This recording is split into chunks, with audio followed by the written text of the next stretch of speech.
Happy Monday. What's happening? Okay, the market update today, you guys. When is the best time to buy a house? And what is the cost of waiting? People ask me all the time, when is the best time to buy a house? Is it spring? Is it summer? Is it fall? Is it winter? Or only on the days when Seahawks win? Let's break it down.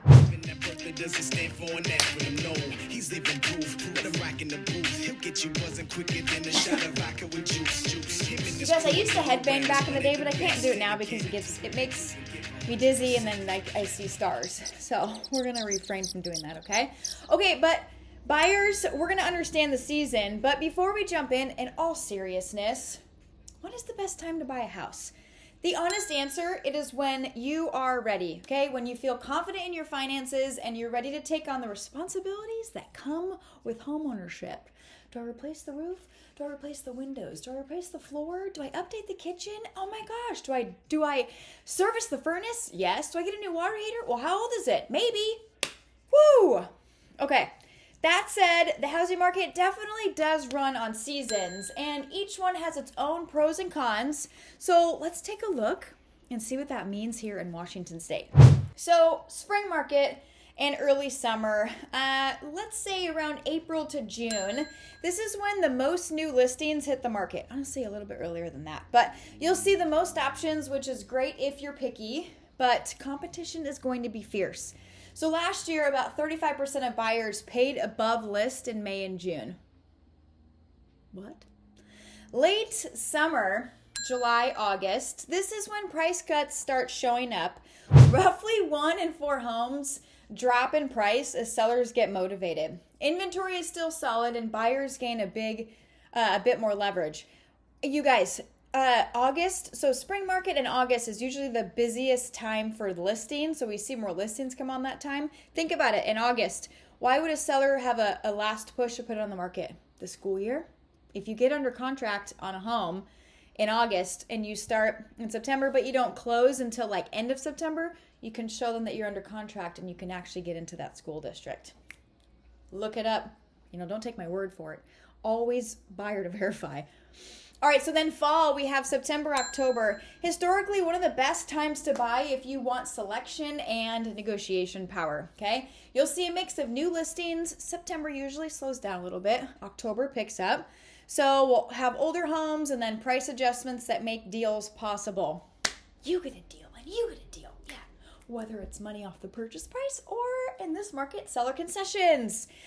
All right, then let's look at the inventory in winter, so November to January. This is when sales typically bottom out.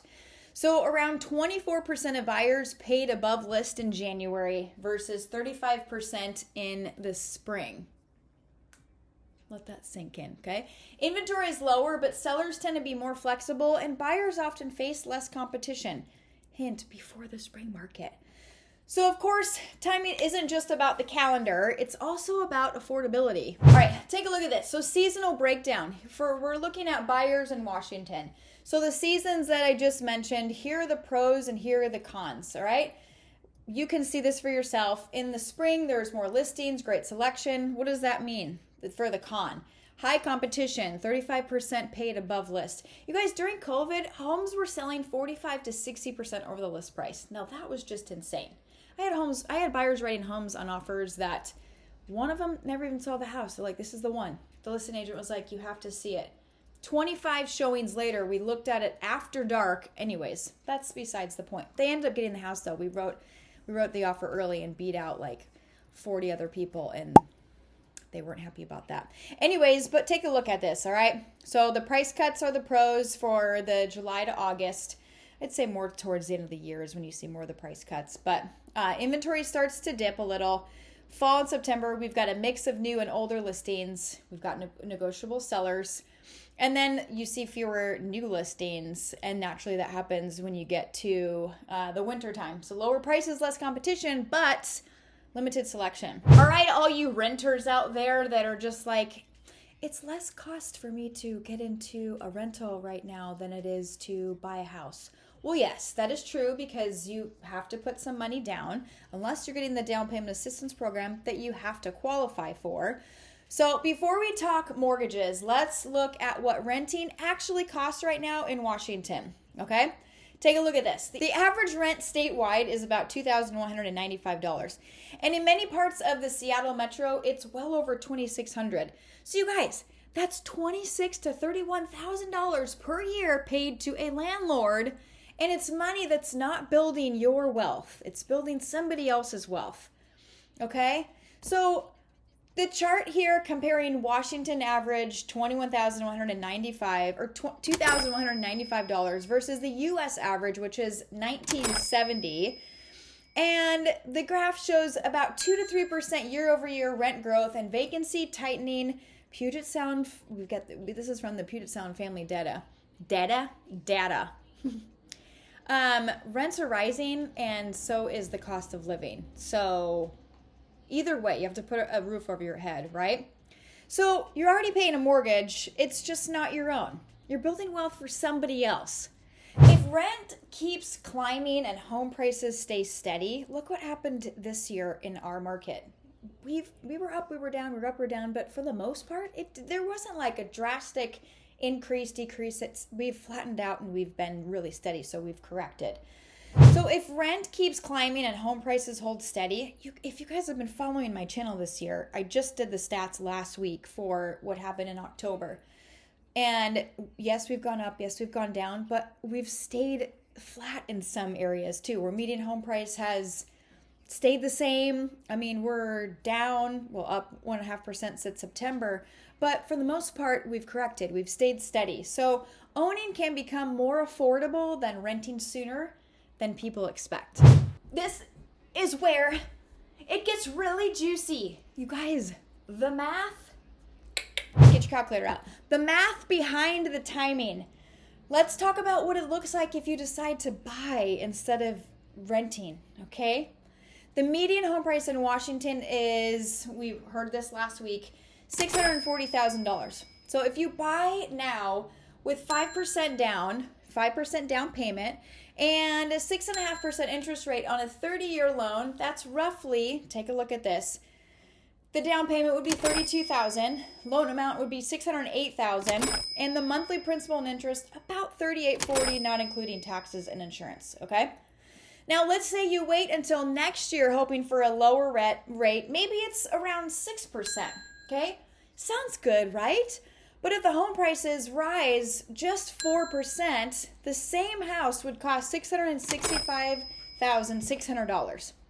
With 5% down, your new loan would be $632,320, and your monthly payment would still be, look at this, around $38 to $38.50. It is barely different. And those of you that are saying, I need to have 20% down payment, I mean, it would be nice, right? Why are you saving 20%? Do you not want to pay mortgage insurance? Do you want to bring your down payment, your monthly mortgage down? You guys, if we actually look at the numbers, you have to put a ridiculous amount of money down to offset what the mortgage is going to be. So, you guys, sometimes it doesn't always pay to wait. And this is showing, okay? The catch. You'd spend $25,600 more on the home itself. Do you have $25,600?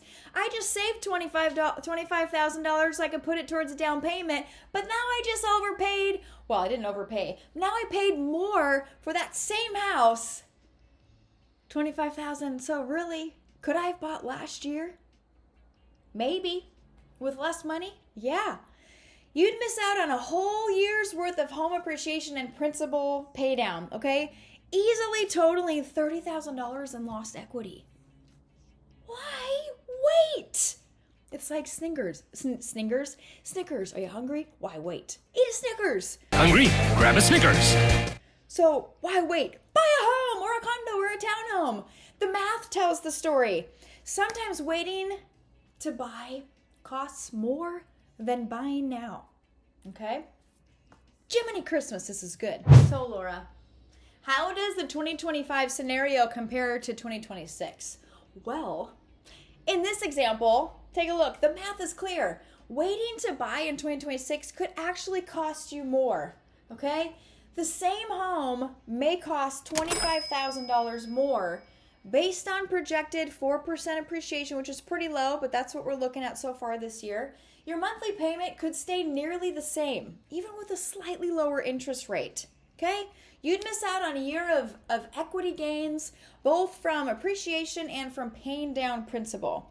So if the numbers stay in this range, wait another year, really, it doesn't really save you. It just delays your opportunity to start building wealth. This is where it gets real juicy. What would you do for a Klondike bar? What would you do for a Klondike bar? What do the numbers say for you? Okay? Everyone's situation is unique. I get that. Mortgage rate forecasts and appreciation are just predictions. But what matters most is your personal math. This is where you get out that calculator because I am terrible at it. If you want to see what buying versus waiting looks like for your exact price range, down payment, and goals, you guys, I can run those numbers for you. It's called a strategy session where we sit down together and figure it out. And that's where the loan officer comes into play too. No pressure, no stress. What do the numbers look like for you, okay?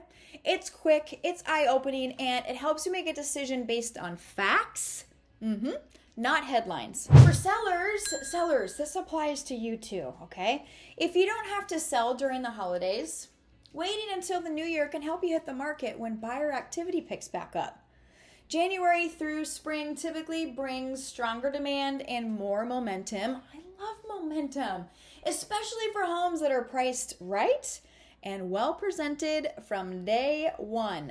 Whether you are buying or selling, timing can give you an edge.